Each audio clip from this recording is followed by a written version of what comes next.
So now that we've heard of the entire etude, let's take a look at some of the individual things which will make this really stand out. For vibes, the two main goals are good feel and articulation. For the conga pattern, again, you gotta play with really good time, just like a drum set player might, and also create really great sounds when it comes to different tones.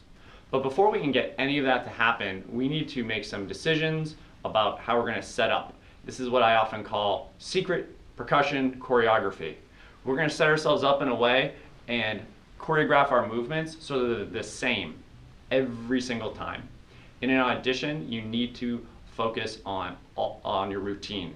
So creating a routine just by getting set up here, what I did is I kept the vibes and the conga right next to each other, so I didn't have to walk really far away. They're both pointed in the same direction. I also made sure I had a suitable seat to sit on and it's in the right spot. So when I go from vibes to drum, I finish playing, I have my stand with just a black hand towel on it. I can drop my mallets and then continue my momentum and then have a seat right here and be ready to play. You want to make sure this is all in a kind of a straight line so your flow goes in one direction. Now, the secret percussion choreography aspect of it is not just in the setup, but also in the transition. So, for instance, when I go to, let's see, what measure number is this? 34. I do mallets down on 34.